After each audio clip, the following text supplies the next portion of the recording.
Знаеш ли кое е най-жестокото нещо на отслабването? Това, че въпреки че полагаш усилия, въпреки че си следваш нещата, кантарът не мърда. Буквално закотвил се на едно и също място и си казваш: добре де, следвам всичко, ограничавам се, спрях хляба, спрях газираното, спрях сладкото, всичко правя както трябва. Но кантарът ми е враг и нищо не се променя. И тук повечето жени си казват: явно моето тяло, нещо не е както трябва с него, нещо при мен е сбъркано, явно при мен няма как да се получат нещата. Но истината е, че абсолютно нищо ти няма, нищо в тебе не е сгрешено, тялото ти е окей, просто има най-вероятно 3 грешки, които допускаш, когато започваш процеса на изгаряне на мазнини и влизане във форма.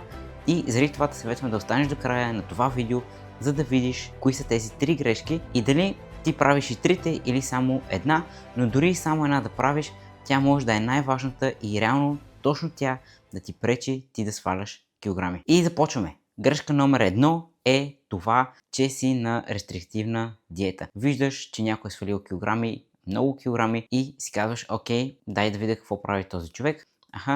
Те са написали: спираме сладкото, спираме хляба, спираме газираното, спираме въглехидратите, абсолютно всичко.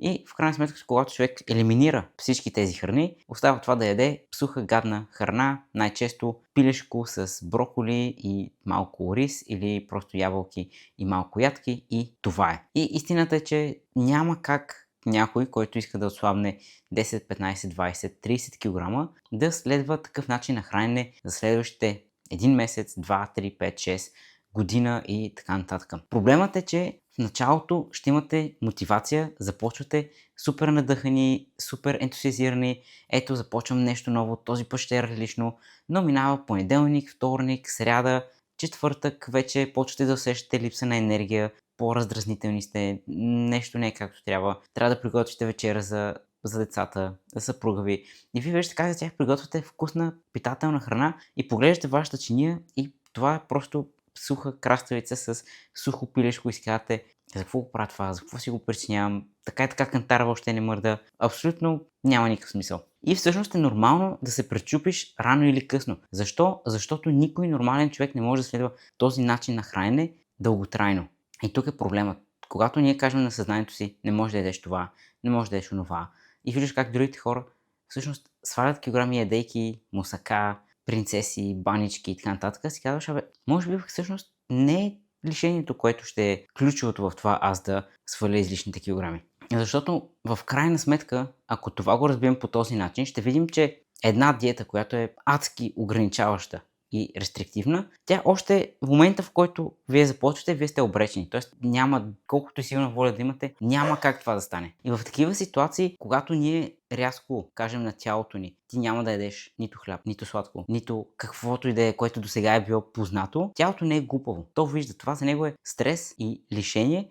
И това, което се случва най-често, е блокаж на тялото, забавяне на метаболизма, страшен глад, такъв направо неистов глад за всичко, което се сетите, само мислите за храна и то рано или късно това вече се вижда. И това се отразява в точно това отказване още на 4-тия или 5-тия ден. Просто защото не е реалистично. И решението не е да си кажете: сега няма да има абсолютно нищо от тази храна. Решението е да се попитате: как мога да вкарам същите храни, но в баланс. Тоест, вместо да изяждам 3 принцеси, ще изям само една. Но тази една ще е истинско удоволствие за мен и ще се насладя на 100%. И също е с сладкото, също е с въглехидратите. За абсолютно всяка една храна важи същото правило. И именно заради това всъщност създадох и над 10 книги с рецепти, като всичките са балансирани по зоната. Имате и протеини, и въглехидрати, и мазнини. Най-хубавото е, че хапвате ваши любими храни от банички, мъфини, принцеси, мусака, кюфтета в доматен съус, примерно. Каквото се сетите, всичко вече е с изчислени блокове, така че вие реално да знаете, че хапвате тази храна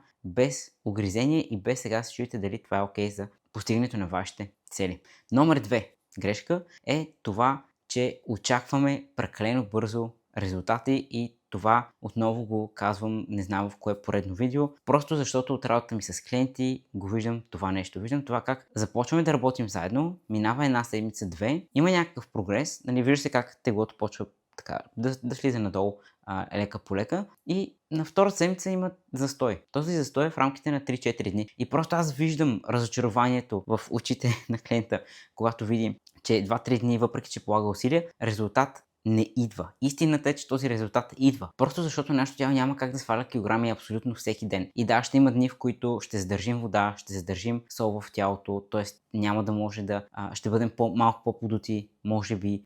Ако сме имали по-тежка тренировка, пак ще задържим вода. Тоест, нали, има си различни моменти, в които просто физиологически тялото няма как да смъква килограми, но това не означава, че вие не горите мазнини въпреки това. И именно тук е и точката да не се фокусираме на 100% върху кантара, а върху това как се чувстваме, имаме ли повече енергия, по-леки ли сме, как сме с стомаха, подут ли ни е или ни е по-леко вече, събуждаме ли се по-отпочинали, възстановяването ни ли по-добре ли е, по-раздразнителни ли сме или не и така нататък. И това е много по-ключово и много по-важно в дългосрочен план, отколкото дали ще сте смъкнали 100 грама на кантара след една седмица. Това няма толкова голямо значение. И да, знам, ще кажете, даден момент психологически това много ме бъгва. Именно заради това препоръчвам на моите клиенти да гледаме килограмите на седмична база. Така че, за да имате ясна представа как се движат нещата при вас, мерете се всеки ден на гладно, след туалетна, преди да пиете вода, преди да ядете и така нататък. И всеки ден се мерете и това число, което съберете от тези 7 дни, го разделете на 7 и ще видите средната стойност каква е. Така че това е относно резултатите и просто няма как да очакваме, ако сме качили 20-30 кг в рамките на година, 2-3, да очакваме да ги смъкнем магически в рамките на 1-2-3 седмици. Няма как да стане. Чисто физиологически тялото ни го позволява и тук ние трябва да се заредим и с търпение и как да разчитаме резултатите, които кантарът в случай ни показва по правилния и здравословен начин. И грешка номер 3 е това, че много жени всъщност я допускат, а именно фокусирането върху това да горим калории чрез кардио или като цяло чрез тренировки и физическа активност. Това е проблем, защото когато ние сме фокусирани само върху калориите, които изгаряме, не си даваме сметка всъщност, че едно парче торта, например, има около 500 калории. За да изгорим тези 500 калории, аз трябва да тичам на пътеката 1 час, примерно с 10 км в час, за да изгоря 500 калории. 1 час тези усилия, къртовски труд и много често време, което хората нямат, срещу едно парче торта. И тук идва моментът, в който заслужава ли си човек да полага всички тези усилия за кардиото, за да изяде едно парче торта, когато може просто да го замени с по-здравословен вариант, в случай едно. И другия проблем с кардиото е това, че да, ние горим калории, но това, че ние горим калории, не означава, че ние горим мазнини. И тук това е проблемът, защото много по-ключово и много по-важно е, вместо да се фокусираме върху изгорените калории, да се фокусираме върху това да изградим мускулна маса, така че ние да горим калории, дори когато просто си лежим на дивана и гледаме сериал. И точно това се получава, когато ние започнем да тренираме с тежести и когато ние тренираме с тежести, ние стимулираме мускулния растеж и когато ние имаме повече мускули, те горят в покой около 6-7 калории повече. Докато с кардиото, да, правим сега тренировката и до там. Изморени сме, не сме изгорили мазнини, както си мислим, само сме изгорили калории. И проблемът с кардиото и липсата на силови тренировки е това, че когато ние правим кардио, ние не горим просто, както казах и по-рано, калории, а започваме да горим и мускулна маса, защото просто нямаме този стимул да поддържаме нашите мускули или пък те да растат. И тук е и проблема с липсата на протеин. Истината е, че решението се крие в това да вкарате 2 до 3 силови тренировки в вашето ежедневие. Може да са по 15-20 минути, но е много по-важно да заложите на базови упражнения, като клек, мъртва тяга, лицеви опори, може и дамската версия. В случая идеята е да заложите на базови упражнения, които така или иначе също ще са ви полезни в ежедневието и да видите как дори с малки такива промени вие ще започнете да изграждате мускулна маса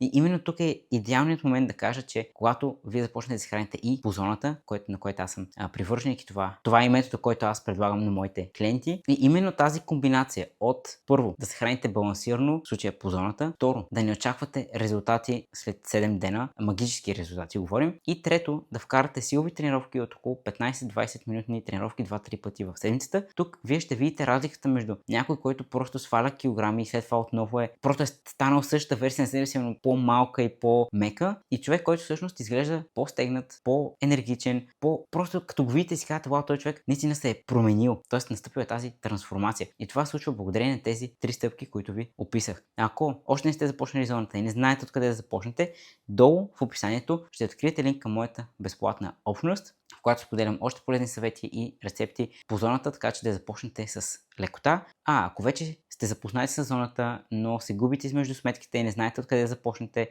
как си направите меню и така нататък, долу също в описанието ще откриете моето 30-дневно семейно меню по зоната, с което гарантирано ще свалите 5 кг за 30 дни минимум. Това е минимумът, като всъщност и по този начин вие ще изградите една устойчива основа във времето, така че от това просто да следвате рестриктивна диета, да изградите начин на хранене, който реално ще ви доведе резултатите, които искате. Благодаря, че гледахте това видео. Абонирайте се за канала, ако все още не сте. Дайте палец нагоре, защото качвам много видео всяка седмица и ще се видим в следващото видео. Чао и до скоро!